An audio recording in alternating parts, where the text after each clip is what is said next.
हे बघ साक्षी, आज परिवार, बंगला असा सगळा पसारा काढलाय.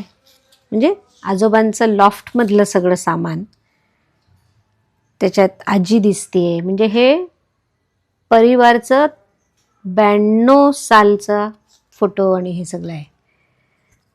म्हणजे आपण असं म्हणतो की नाही, ज्यांच्याकडे लॉफ्टवरच्या आठवणी शिल्लक असतात ना,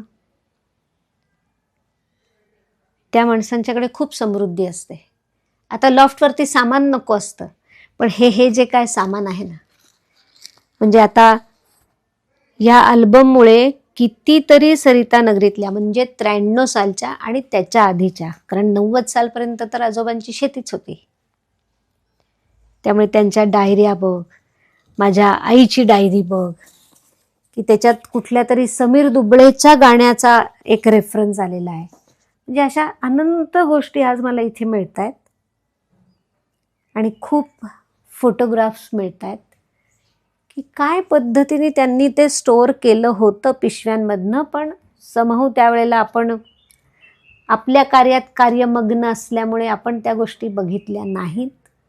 आणि आज त्यांचे फोटो बघताना, आज बघ केदारनाथचा किती जुना फोटो मिळाला, कुठल्या तरी एका ज्योतिर्लिंगाचा फोटो मिळाला, कन्याकुमारीचा, आजची कन्याकुमारी त्यांच्या फोटोतली कन्याकुमारी, असं बघितलं तर मी तुम्हाला आणि काही पण देऊ शकते की तो फोटो दाखवून आपण नवीन फोटो पण दाखवू शकतो. इतके चांगले चांगले फोटो, ही सगळं त्यांनी केलेलं स्टोअर, म्हणजे ज्याला आपण लॉफ्टची धन म्हणतो.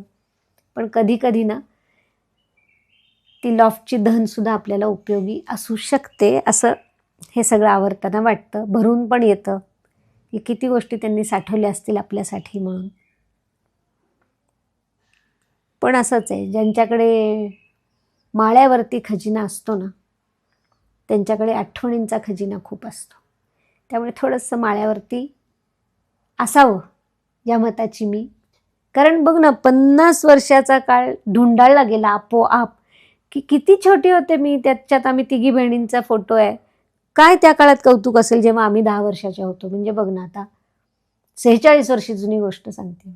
46 वर्ष जुन्या काळी त्यांनी आमचा फोटो काढून ठेवला आहे. काय असेल त्याच्यात.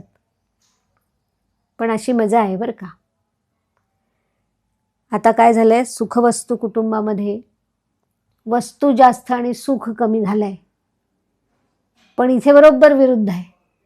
वस्तू म्हणून नाही आहेत, पण आठवणी म्हणून खूप आहे. आणि त्यामुळे त्याचा सुखाचा साठा आपल्याला खूप मिळतो. बघूयात, परत कधीतरी असंच वाटलं तर तुमच्याशी नक्की बोलीन या आठवणींबद्दल.